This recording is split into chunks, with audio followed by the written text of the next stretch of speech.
All right, the purpose of this video is to go over posture. Okay, this is how I use posture. This is done in my assessment and what I look for in clients when I'm bringing them in. So we're gonna go over this really quick. You can see my guy behind me, a guy or a girl, because I drew long hair. Guys can have long hair, I typically have short hair, but whatever your preference is, okay? All right, so what we're gonna do is talk about the different checkpoints, and I have them actually listed right behind me. We're gonna talk about the head, we're gonna talk about the shoulder, we're talk about ribs, talk about pelvis, talk about knee, talk about ankle, all the way down, okay? So let's get started on this, okay? Our first stopping point is gonna be our head position. And where we're looking at is actually on the ear, okay? The ear is basically, should be in line with the shoulder, okay? It should be in line directly over the top of the shoulder. We have a little bit of a minimal bit of a curve in the neck that you're only gonna really be able to see if you take an x-ray. It's about the only way you're gonna actually see the curve in the neck. You have some people that have a really interesting neck presentation. Most of the time, if they have that big boom boom in the neck, they got a very prominent C7 and they probably have some pain there. I've seen that a ton with people. So if we're looking at this guy and how his neck moves like that, we're actually looking via x-ray, obviously, because you can see all the bones, right? Okay, so anyway, ear should be over the top of the shoulder, and that is our retraction position, right? Okay, that's the head, excuse me, that is the head position of where our person should be at. Next, we're gonna look at the shoulder position, okay? Where's the shoulder at in relation to the body? Is it anterior? Do they round that shoulder forward? They dump it in, okay? I see a lot of people like this that think they have really good posture, but if you can see the way my shoulder is, the head of this humerus is literally poking straight forward, and we're putting a lot of pressure on the anterior joint line just right there, okay? On the anterior side of the head of the humerus, all right? We're putting a lot of pressure on that right there, okay? That's not a great position. We actually want it to be relaxed in neutral at the side, okay? That is the most optimal position for them to be. And you'll see that when you take a look at shoulder blades, you'll see deviations in shoulder blades on the back. And that all relates to functional strength issues with people, okay? All right, shoulders. Then we're gonna take a look at the rib cage, okay? Rib cage position is very important. I'm gonna come right back to this. We're gonna talk about pelvis and rib cage and how they work together here in a little bit. And we're also gonna talk about some of the stuff as we go. Pelvis will be our next stop, okay? Particularly what position is pelvis in? Is it in anterior rotation? Is it posterior rotation? Which way is it going? The knee, okay? A lot of people like to stand with really hyperextended knees. We're gonna talk about that and how that also relates back up into the pelvis and lower back and rib cage and all that other stuff too. And then last but not least, the lateral malleolus, okay? Because that's what we're gonna be looking at from the side, okay? If we're looking at posture from the side, which is what we're doing here, that's gonna be what we're looking at, okay? So if we were to draw a plumb line, right? If we were to take a plumb line, and we draw it straight down through this guy, okay? We go down, down, down, down, down, down, down, down, down, down. We should go straight through the shoulder, ear to shoulder, through the rib cage, into the hip, through the knee, all the way down to the lateral malleolus. Now, most common presentation that you're gonna see, that I see the absolute most, is this right here, okay? You see people in a forward lean position with their head way the heck out there, okay? Not that extreme, but that's the most common that you're gonna see. Okay, it's probably gonna be more along that line, okay? So they're gonna be having that, they'll have that forward lean. Because they have that forward lean, their pelvis is gonna be in a interesting position because of what they have to do at the ribs to maintain upright position. So what you end up having is hyperextension of the L5, S1 area, and oftentimes they're gonna have L5, S1 pain. They'll also have SI joint pain as well. Okay, most of the time that's what we're seeing there, okay? And then along with that, you probably will see some funky stuff with their head and their shoulders and everything. But for the purposes of today, let's talk through, we're gonna start at the pelvis. It's one of my favorite places to start talking with people because we can get a lot of stuff by simply working on the pelvis, okay? So, if we look at the pelvis, okay, Most of the time, again, what you're gonna see is that forward lean. Okay, along with that forward lean, we're going to get what we call an anterior pelvic tilt, okay, which looks somewhat like that. Sorry, my triangle wasn't very good when I drew that. But you're gonna get this anterior pelvic position. Why is that important? Okay, if we start dumping that pelvis forward, right, then we start putting pressure on the lumbar spine, the L5-S1. Okay, I'm gonna draw this out for you so you can actually see what I'm talking about. Okay, so if we were to look at it from, let's just say, from this vantage point, right? Okay, we got our pelvis, we got the sacrum sitting here, and then we've got our L5-S1, 4, 3, 2, 1, and an RT12, right? Okay, that's kind of what it looks like. If we then dip this pelvis forward like this, the only option for force to go is to put pressure right here, and right here, okay? Oftentimes you're gonna see a lot of people complain about pain right along the, this area, which is the L5-S1 area, okay? You might see it creep up into the L4 area. You can see it creep up higher, and that's mostly because of the stabilizers that attach. You got multifidus, and then you got paraspinals that kind of come down as well, and they go the length of the spine. So you might see some of that, some pain resultant from that, because those muscles are simply overactivated and they're just stabilizing and they're holding. But what happens is, ends up being, and I always talk to this with people, is take your finger real quick and just like pull it back. When you pull that finger back, it doesn't feel good. Okay, at first it feels like stretch, then it feels like that kind of hurts, right? And if you leave it there long enough and keep it in that position, what happens? You go to let it go and you're like, ooh, that really doesn't feel good. So these people like this, when they get in the anterior pelvic tilt, most of the time, not all the time, most of the time, what do they like to do? They like to stretch and go forward. They like to do flexion-based exercise, flexion-based stretching. That's a lot of times what they like to do. Now, McKenzie's gonna tell you press ups all day long. That's fine.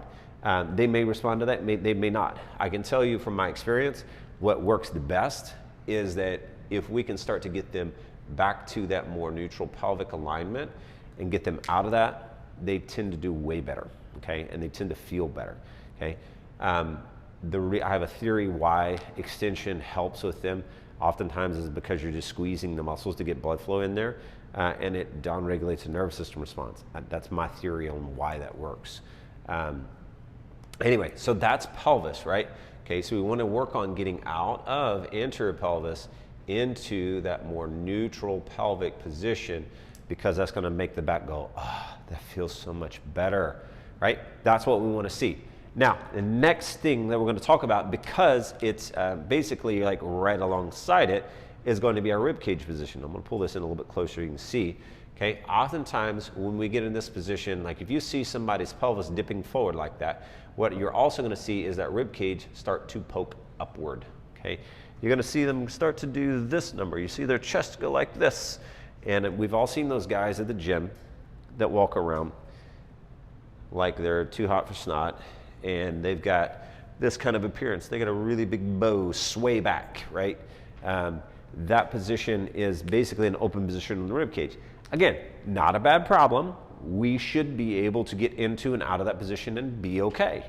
The problem with that is again, if we hold it there too long, we lose activity on the abdominals on the front. I've taken really big guys out of that position into a neutral position, and they become weak as a kitten. They become insanely weak because they've been relying on their spine for stability versus muscular support, okay?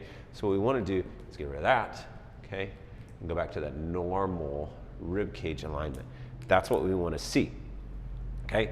Because if we can control here and here, then we can control the shoulder and the neck much more easily if we can control those two, all right? So next, where we're going to go from here is back down to the knee. Most people love to stand with this sort of hyperextended knee position. They love to take those knees and don't throw them back like that right there.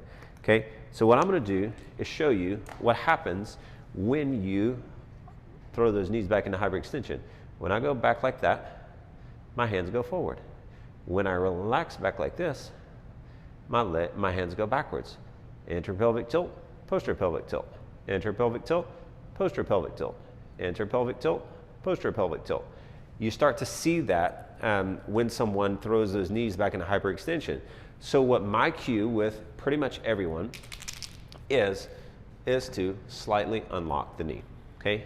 Ever so slightly, we're gonna unlock that knee so that we take the pressure off of the knee, so we're not holding in hyperextension, right? And then we're also allowing the pelvis a little bit of freedom so that we can control it better with our abdominals, okay?